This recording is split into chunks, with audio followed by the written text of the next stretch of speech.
Hujambo na karibu mtazamaji wa Zone Media, tujuzane yote ambayo yanajiri katika uga wa kimataifa, na hapa moja kwa moja tunaelekea huko nchini Ukraine.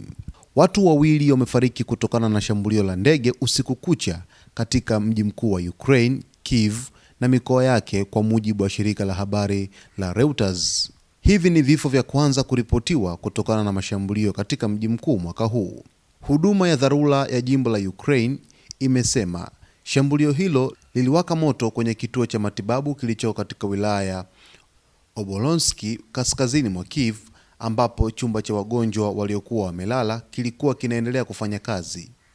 Baada ya moto kuzimwa, mwili mmoja ulipatikana ndani ya jengo hilo. Mwanamke mmoja alijeruhiwa na watu 25 walihamishwa. Picha iliyotolewa na huduma hiyo inaonyesha wahudumu wa dharura wakiubeba mwili kwenye rula wakipita kando ya ambulance nje ya jengo, huku theluji ikiwa imefunika ardhi. Gavana wa mkoa wa Kyiv, Mykola Kalashki, amesema mashambulio mengine yameathiri miji na vijiji vingine katika mkoa huo, yakiangamiza nyumba na miundombinu muhimu na kuua raia mmoja katika wilaya ya Fastiv, kusini magharibi mwa mji mkuu wa Kyiv.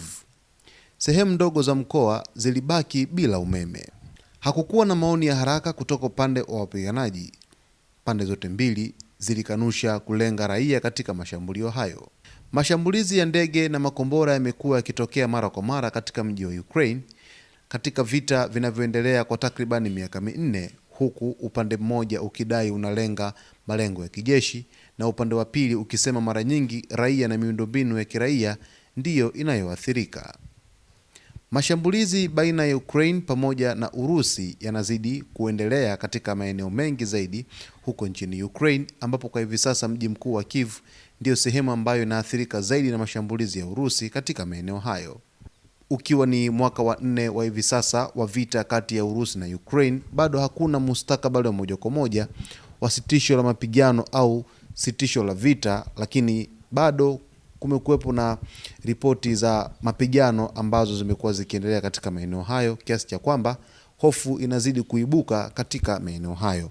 Huku hali ikizidi kuwa ya kutatanisha kati ya Urusi na Ukraine, bado mgogoro huo unazidi kuibua sura mpya kimataifa hadi hivi sasa, kwani inaonekana wazi hakuna taifa ambalo lilikuwa linaweza kusuluhisha tofauti zao kati ya Urusi pamoja na Ukraine, huku baadhi ya maeneo ya Ukraine yakizidi kutekwa na jeshi la Urusi kwenye vita hivyo. Mtazamaji wetu, basi taarifa zaidi zitakujia hapa Zone Media. Cha msingi tu ni kuweza kuwa karibu nasi wakati wote ili uweze kufahamu yote ambayo yanajiri katika uga wa kimataifa. Usisahau kusubscribe, kulike, kucomment pamoja na kushare.